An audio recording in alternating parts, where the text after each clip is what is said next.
नमस्कार दोस्तों, जिस दिन का भारत को लंबे समय से इंतजार था वो दिन अब आ ही गया। भारत की एक ऐसे क्षेत्र में महारत हासिल हो गई है जिसकी फ्लीट में अभी तक कुछ गिने चुने देश ही शामिल थे। रूस, अमेरिका, जापान जैसे देशों के पास ऐसी तकनीक पहले से ही मौजूद थी, लेकिन यहाँ पर इन देशों का दोहरा चरित्र देखिए। जब भारत ने इस पर काम करना शुरू किया था तो इन देशों ने चिंता जाहिर की थी और अमेरिका का कहना था कि भारत क्रायोजेनिक इंजन का इस्तेमाल मिसाइल बनाने में कर सकता है। दरअसल अमेरिका समेत कुछ ताकतवर देश नहीं चाहते थे कि भारत क्रायोजेनिक इंजन की तकनीक हासिल करके अरबों डॉलर के स्पेस साइंस के फील्ड में कदम रखे, लेकिन भारत की जीत थी वो भी C-20 क्रायोजेनिक इंजन का निर्माण करे, क्योंकि इस तरह के इंजन से ज्यादा वजन वाली सैटेलाइट की लॉन्चिंग को बहुत आसानी से की जा सकती है। उधर के देशों को जिस बात का डर था कि कहीं भारत इसका प्रयोग मिसाइल में कर दिया तो भारत दुनिया में कहर मचा देगा, लेकिन तभी भारत की तरफ से कहा गया था कि इस खास तकनीक का इस्तेमाल सिर्फ स्पेस टेक्नोलॉजी में ही करेंगे। तो हम आपको बता दें, भारत इसरो ने एक ऐसी तकनीक का इस्तेमाल करके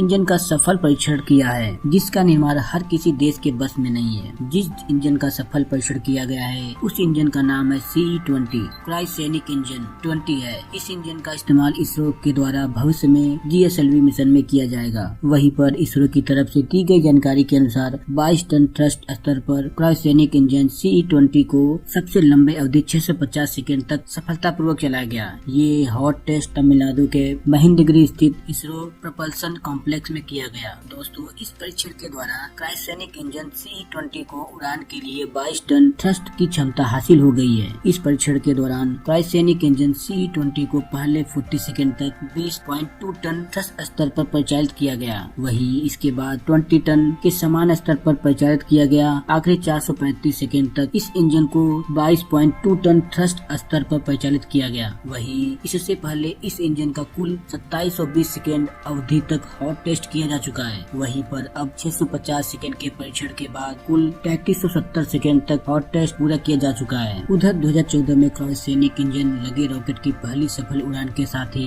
भारत ये तकनीक हासिल करने वाला टॉप 6 देशों में शामिल हो गया था। लेकिन इस पहली उड़ान के 8 साल बाद ही 2022 के जाते जाते भारत ने इस क्षेत्र में नया कीर्तिमान रच दिया है। आमतौर पर सैटेलाइट लॉन्च करने तक रॉकेट इंजन 3 प्रमुख स्टेज से गुजरता है। पहले स्टेज में इंजन में सॉलिड रॉकेट बूस्टर का इस्तेमाल होता है। इस इंजन में सॉलिड फ्यूल होता है। वहीं पर इस स्टेज के बाद जब सॉलिड फ्यूल जलकर रॉकेट को आगे बढ़ाता है तो ये हिस्सा रॉकेट से अलग होकर गिर जाता है। दूसरे स्टेज में लिक्विड फ्यूल इंजन का इस्तेमाल होता है, लेकिन लिक्विड फ्यूल के जलने यानी दूसरे स्टेज का पूरा होते ही ये हिस्सा भी रॉकेट से अलग हो जाता है। तीसरा और आखिरी स्टेज में क्रायोजेनिक इंजन का इस्तेमाल होता है जो स्पेस में काम करता है। इसे क्रायोजेनिक स्टेज भी कहा जाता है। यहाँ पर क्रायो शब्द का मतलब बेहद कम तापमान, यानी कि ऐसा इंजन जो बेहद कम तापमान पर काम करे उसे क्रायोजेनिक इंजन कहते हैं। क्रायोजेनिक इंजन में फ्यूल, ऑक्सीजन और लिक्विड हाइड्रोजन का इस्तेमाल होता है। इसे क्रमशः -1850 और 253 डिग्री सेल्सियस पर स्टोर किया जाता है। इन गैसों को लिक्विड में बदलकर उन्हें 0 से भी कम तापमान पर स्टोर किया जाता है। क्रायोजेनिक इंजन की तकनीक मुश्किल इसलिए होती है क्योंकि क्रायोजेनिक फ्यूल को लिक्विड स्टेज में रखने के लिए उन्हें बेहद कम तापमान पर स्टोर करना पड़ता है। वहीं पर इस फ्यूल का इस्तेमाल स्पेस में किया जाता है क्योंकि स्पेस में बेहद कम तापमान और वातावरण की गैर मौजूदगी